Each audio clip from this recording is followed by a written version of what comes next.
Hello everyone, मैं हूं कामरान चौधरी और आप देख रहे हैं chemistry with Kamran. Last lecture में हम लोगों ने डिस्कस किया था रिलेटिव अबंडेंस ऑफ आइसोटोप्स। आज हम डिस्कस करने जा रहे हैं determination of relative atomic message of isotopes by mass spectrometry.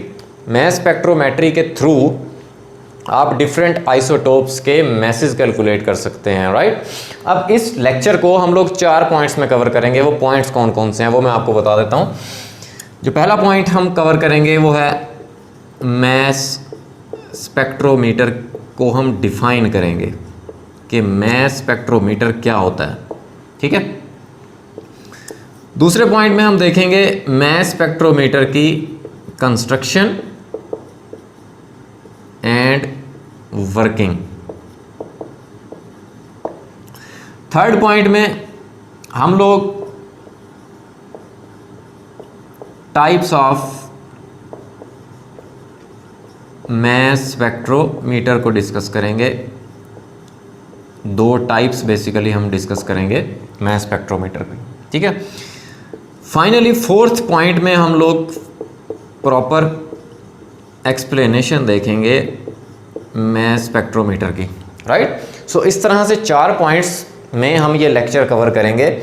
Points मैं आप लोगों को इसलिए बनवा देता हूँ क्योंकि पॉइंट्स जब आपके माइंड में रहते हैं देन आप पूरा लेक्चर इजीली आप राइट कर सकते हैं, पूरा लेक्चर आपको समझ आ जाता है, ठीक है। अब सबसे पहले हम पहला point which is mass spectrometer उसको देखते हैं कि ये क्या होता है। मास spectrometer basically is an instrument which is used to measure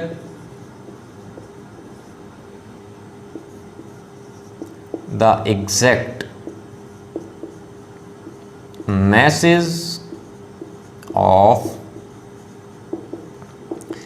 different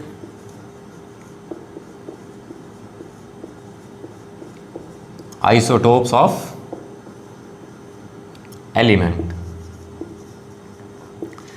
इसको आप बेसिकली मास स्पेक्ट्रोमीटर बोलते हैं कि ऐसा इंस्ट्रूमेंट जो कि यूज होता है, किस चीज के लिए यूज होता है, to measure the message of different isotopes. Different isotopes के मैसेज कैलकुलेट करने के लिए जिस इंस्ट्रूमेंट को आप यूज करते हैं उसको हम मास स्पेक्ट्रोमीटर बोलते हैं। अब मास स्पेक्ट्रोमीटर में जो टेक्निक यूज होती है आइसोटोप्स के मैसेज कैलकुलेट करने के लिए, उस टेक्निक को हम बोलते हैं मास स्पेक्ट्रोमेट्री। अब सेकंड पॉइंट देख लेते हैं कंस्ट्रक्शन एंड वर्किंग के मास स्पेक्ट्रोमीटर की कंस्ट्रक्शन क्या है और ये वर्क कैसे करता है। अब इस कंस्ट्रक्शन और वर्किंग वाले पॉइंट को हम लोग फर्दर 4 पॉइंट्स में डिवाइड करेंगे। 4 पॉइंट्स में मैं आप लोगों को एक्सप्लेन करूंगा ये। अब उसमें पहला पॉइंट क्या है? पहला पॉइंट ये है कि वो सब्सटेंस जिसके आइसोटोप्स के आपने मैसेज कैलकुलेट करने हैं उसको आपने वोलेटाइज करना है।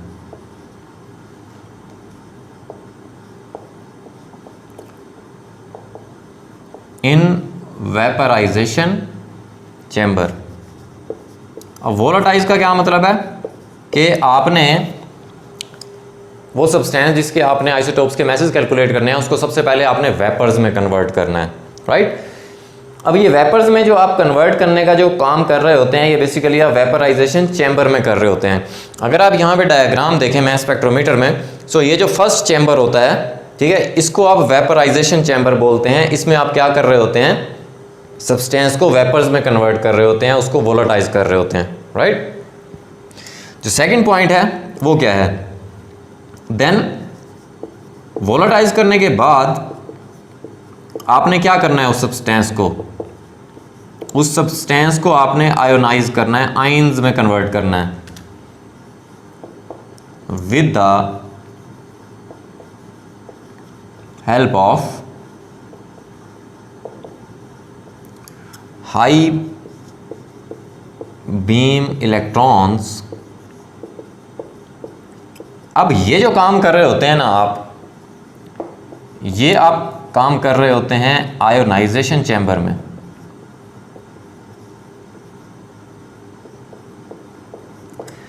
यहाँ पर आप अगर इसकी कंस्ट्रक्शन में देखें, सो ये वाला जो चैम्बर है ये चैम्बर आयोनाइजेशन चैम्बर है। इसमें आपने वो सब्सटेंस जिसको आपने वेपर्स में कन्वर्ट कर लिया था उसको फिर आपने किस चीज़ में कन्वर्ट कर दिया, आयन में कन्वर्ट कर दिया, बेसिकली पॉजिटिव आयन में कन्वर्ट कर दिया।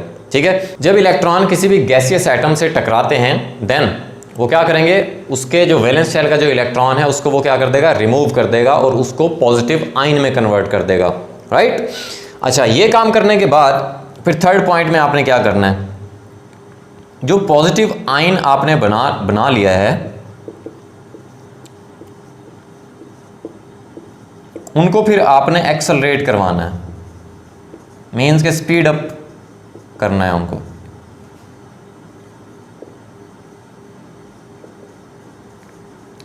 उस चैम्बर को आप नाम देते हैं एक्सेलरेशन चैम्बर का।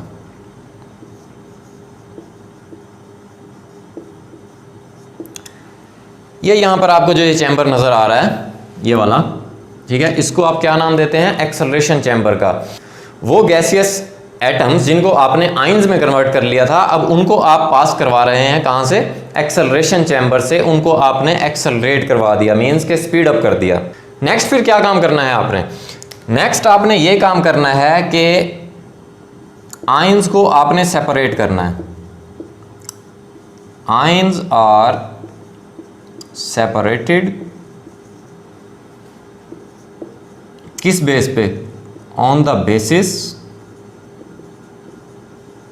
Of their mass to charge ratio। ठीक है, mass to charge ratio की बेस पे आपने आयंस को क्या कर लेना है, अलग कर लेना है। ये काम कहां पे कर रहे होते हैं आप, इन mass analyzer chamber।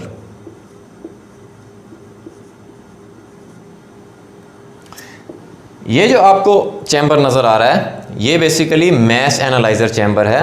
यहाँ पर आप क्या कर रहे होते हैं, आयंस को उनके मैस टू चार्ज रेशो की बेस पे आप अलग कर रहे होते हैं, राइट, सेपरेट कर रहे होते हैं। उन आयंस को सेपरेट करने के बाद फिर आप क्या करते हैं, उनको रिकॉर्ड कर लेते हैं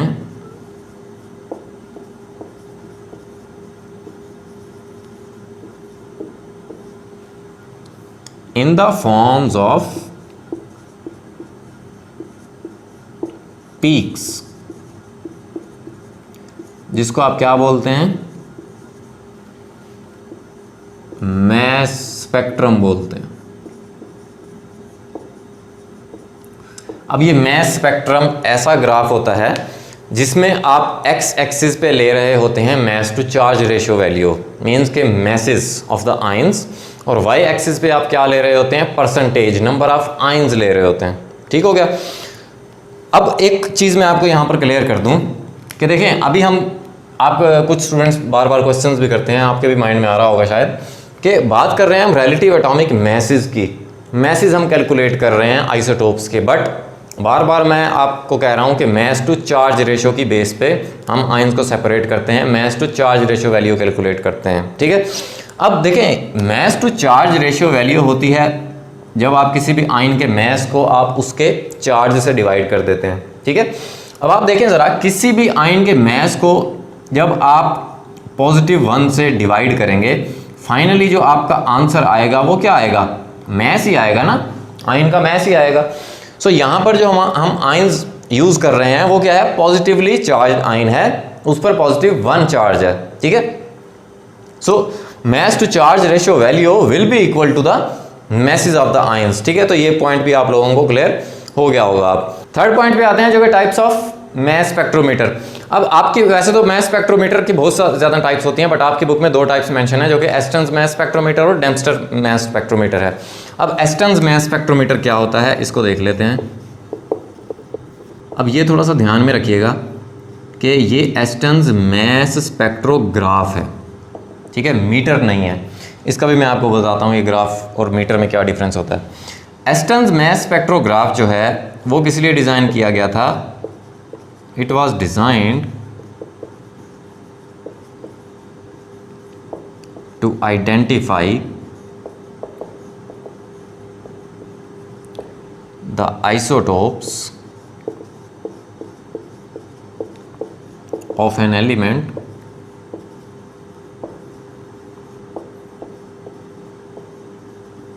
on the basis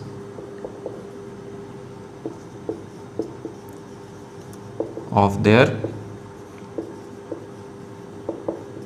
atomic masses। ठीक है, ये डिज़ाइन किया गया था डिफरेंट आइसोटोप्स को आइडेंटिफाई करने के लिए। किस बेस पे? उनके एटॉमिक मैसेज की बेस पे। जो सेकंड मैस स्पेक्ट्रोमीटर की टाइप है वो है डेम्पस्टर्स।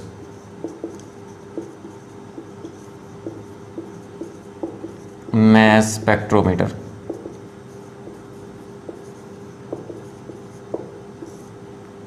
ये क्या होता है? It was designed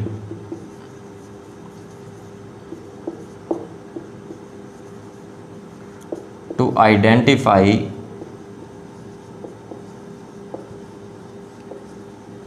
the elements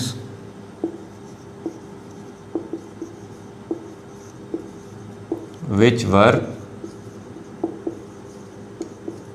available in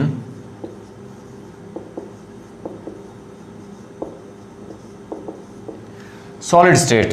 अब वो एलिमेंट्स जो कि सॉलिड स्टेट में अवेलेबल थे उनको आइडेंटिफाई करने के लिए जो हम मैस स्पेक्ट्रोमीटर यूज़ करते हैं वो डेम्पस्टर्स मैस स्पेक्ट्रोमीटर यूज़ करते हैं। ठीक है, अब difference between the spectrograph and spectrometer, याद रखिए कि स्पेक्ट्रोमीटर और स्पेक्ट्रोग्राफ का जो काम है वो सेम ही है, एक ही काम है। ठीक है, बट इनकी वर्किंग में डिफरेंस है।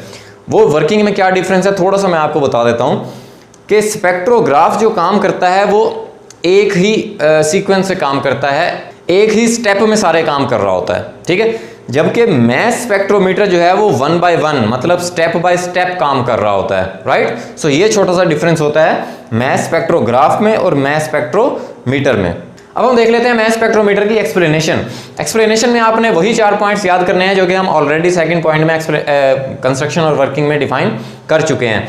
अब यहाँ पे हम लोग सपोज कोई हमारे पास सैंपल है, नियॉन गैस है हमारे पास।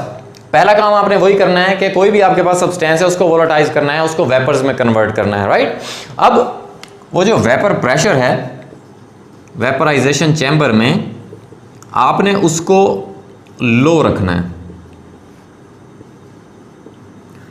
जिसकी वैल्यू 10⁻⁻6 से लेकर 10⁻⁻7 टॉर तक होनी चाहिए। ठीक है, फिर सेकंड पॉइंट में आपने क्या करना है? सेकंड पॉइंट में वही काम करना है आपने कि जो सब्सटेंस आपने वेपर्स में कन्वर्ट कर चुके हैं उसको आपने आयंस में कन्वर्ट करना है। Right, with the help of high beam electrons आपने उस सब्सटेंस को किस में कन्वर्ट कर लिया? आयंस में कन्वर्ट कर लिया, जो कि आप आयोनाइजेशन चैम्बर में काम कर रहे होते हैं। राइट, फिर थर्ड स्टेप में क्या करना है आपने? थर्ड स्टेप में आपने उस पॉजिटिवली चार्ज्ड आयन को आपने पास करवाना है एक्सेलरेशन चैम्बर से। अब देखें, एक्सेलरेशन चैम्बर में आपने बेसिकली क्या प्रोवाइड करनी होती है? इलेक्ट्रिक पोटेंशियल प्रोवाइड करना है, इलेक्ट्रिक फील्ड प्रोवाइड करनी है। अब वो जो इलेक्ट्रिक पोटेंशियल होता है उसकी कितनी वैल्यू होती है? 500 से 2000 वोल्ट्स तक। ये जो प्लेट्स आपको नजर आ रही हैं ये बेसिकली एक्सेलरेशन चैम्बर है। इन प्लेट्स के थ्रू आपने क्या करना है? उस पॉजिटिवली चार्ज आयन को आपने एक्सेलरेट करवाना है। अब वो उस पर जो चार्ज है वो पॉजिटिव चार्ज है और इन प्लेट्स पर आप इलेक्ट्रिक पोटेंशियल प्रोवाइड कर रहे हैं, इन प्लेट्स पर नेगेटिव चार्ज है। Right, so negative charge positive charge को क्या करेगा? अट्रैक्ट करेगा और वो स्पीड अप हो जाएंगे आयंस। ठीक है, उसके बाद आपने क्या करना है? फाइनली आपने उन आयंस को सेपरेट करना है इन एनालाइजर चैम्बर। एनालाइजर चैम्बर में आप मैग्नेट्स यूज करते हैं। अब ये मैग्नेट्स करते क्या हैं? उन पॉजिटिव आयंस को सर्कुलर पाथ में रोटेट करवाते हैं। जैसे यहाँ पर लाइंस आपको सीधी सीधी नजर आ रही हैं, बट कुछ इस तरह से आयंस रोटेट कर रहे होते हैं सर्कुलरली। ठीक है, जैसे मैं आपको एग्जांपल देता हूँ, आप घरों में जैसे ग्राइंडर जो होती है आपकी, जूसर मशीन जो होती है, या ग्राइंड आप करते हैं किसी भी चीज़ को। आप जब किसी भी चीज़ को आप ग्राइंड कर रहे होते हैं, आप देखते हैं कि उसमें जो सब्सटेंस होता है, उसमें जो प्रोडक्ट होता है जिसको आप ग्राइंड कर रहे होते हैं, वो सर्कुलर पाथ में मूव कर रहा होता है। सेम टू सेम बिल्कुल ऐसे ही एनालाइजर चैम्बर में जो ये मैग्नेट्स होते हैं ये on the basis of their mass to charge ratio value उन आयंस को क्या करवाते हैं, सर्कुलर पाथ में रोटेट करवाते हैं। ठीक है, सर्कुलर पाथ में रोटेट करवाने की वजह से आप उनके मास टू चार्ज रेशियो की वैल्यू की बेसिस पे आप उनको सेपरेट कर लेते हैं। अब मास स्पेक्ट्रोमीटर में जो मास टू चार्ज रेशियो वैल्यू की बेसिस पे आप जो आयंस को सेपरेट कर रहे होते हैं, उसमें जो फार्मूला यूज़ करता है वो फार्मूला क्या होता है,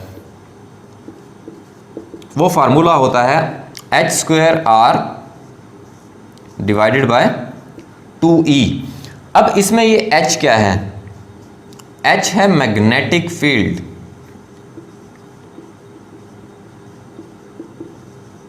जो कि आप प्रोवाइड कर रहे हैं। ठीक है, r क्या है इसमें, r है रेडियस ऑफ सर्कुलर पाथ, कि जिस सर्कुलर पाथ में आयंस जो हैं वो रिवॉल्व कर रहे हैं, मूव कर रहे हैं, घूम रहे हैं। ठीक है, उसका रेडियस है ये r, स्मॉल r। E क्या है, इलेक्ट्रिक पोटेंशियल है।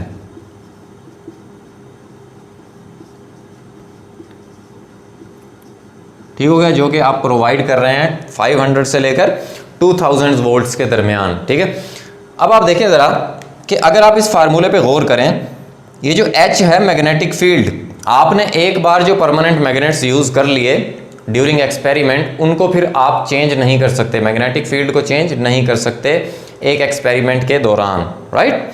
सो जब आप मैग्नेटिक फील्ड को चेंज नहीं कर सकते, इलेक्ट्रिक फील्ड को चेंज कम ज़्यादा करना आपके हाथ में होता है, उसको आप कम ज़्यादा कर सकते हैं। मास टू चार्ज रेशियो की वैल्यू चेंज नहीं होती डिफरेंट आयंस के लिए, वो कांस्टेंट रहती है। अब आप देखें ज़रा कि जब आप E को इंक्रीज करेंगे तो आपको इस रेडियस को क्या हो जाएगा, ये रेडियस इंक्रीज हो जाएगा। मीन्स के जो सर्कुलर पाथ का जो रेडियस है वो भी इंक्रीज हो जाएगा to make this value constant, right. So ये आपने ख्याल करना है कि जब आप E की वैल्यू इंक्रीज करेंगे रेडियस भी इंक्रीज होगा, E की वैल्यू डिक्रीज करेंगे रेडियस भी डिक्रीज होगा। इस H की वैल्यू को आप चेंज कर सकते हैं जब आप एक्सपेरिमेंट दोबारा करें। ठीक है, जब आप सेकंड टाइम एक्सपेरिमेंट कर रहे हैं उस वक्त अब आपके हाथ में है कि आप मैग्नेट्स छोटे यूज़ कर रहे हैं या मैग्नेट्स बड़े यूज़ कर रहे हैं। ठीक है, सो इस तरह से आप H की वैल्यू को भी कम ज़्यादा कर सकते हैं। सिंपल मास स्पेक्ट्रोमीटर के एंड पे यहाँ पर आप यूज़ कर रहे होते हैं एक इलेक्ट्रोमीटर, या जिसको आप आयन कलेक्टर भी बोलते हैं या डिटेक्टर भी बोलते हैं। ठीक है,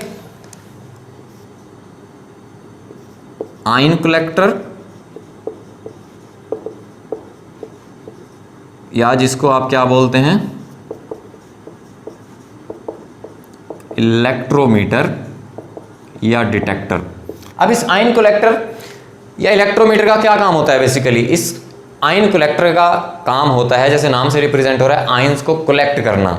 ठीक है, अब ये आयंस को कलेक्ट करके क्या काम करता है, ये आयंस को कलेक्ट करके करंट जनरेट करता है, करंट डेवलप करता है।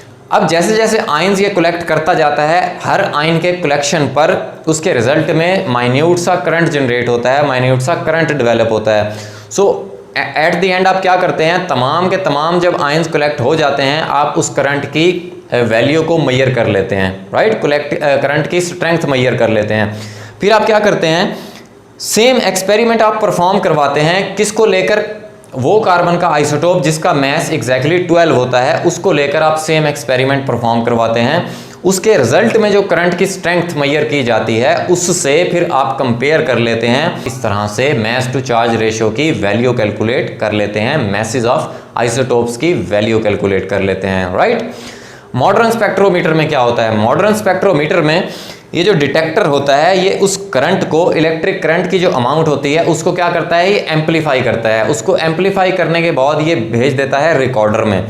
रिकॉर्डर क्या करता है, रिकॉर्डर एट द एंड आपको एक स्पेक्ट्रम शो करता है, वो स्पेक्ट्रम जो कि मास टू चार्ज रेशियो के दरमियान होता है और परसेंटेज मीन्स के नंबर ऑफ आयंस के दरमियान होता है, राइट। जैसे इस ग्राफ में शो हो रहा है कि रिकॉर्डर जो है वो मास नंबर और रिलेटिव अबंडेंस ऑफ आइसोटोप्स के दरमियान आपको एक ग्राफ बनाकर देता है। जैसे यहाँ पर हमने दिखाया हुआ है नियॉन के आइसोटोप्स के दरमियान ग्राफ, उनके मास नंबर और रिलेटिव अबंडेंस के दरमियान। अब नियॉन का जो आइसोटोप होता है जिसका मास 20 होता है, उसकी जो परसेंटेज होती है, रिलेटिव अबंडेंस होती है, वो कितनी होती है, 90.92%। सिमिलरली जो नियॉन का 21 वाला आइसोटोप है जिसका मास 21 होता है, उसकी रिलेटिव अबंडेंस कितनी होती है 0.25%। जिसका मास 22 होता है उसकी जो रिलेटिव अबंडेंस होती है वो 9.52% होती है। सो इस तरह का ग्राफ आपको जनरेट करके देता है रिकॉर्डर। स्पेक्ट्रोमेट्री के अलावा आइसोटोप्स की सेपरेशन के और भी मेथड्स हैं। वो कौन कौन से हैं? जैसे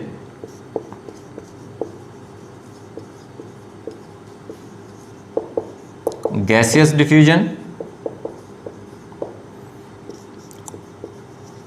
thermal diffusion,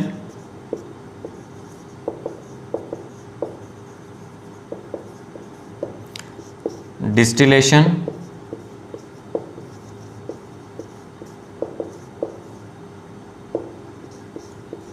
अल्ट्रासेंट्रीफ्यूज,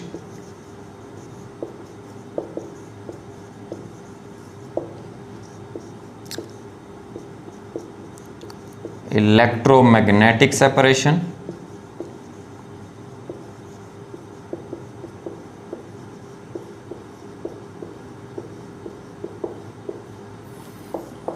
and laser separation.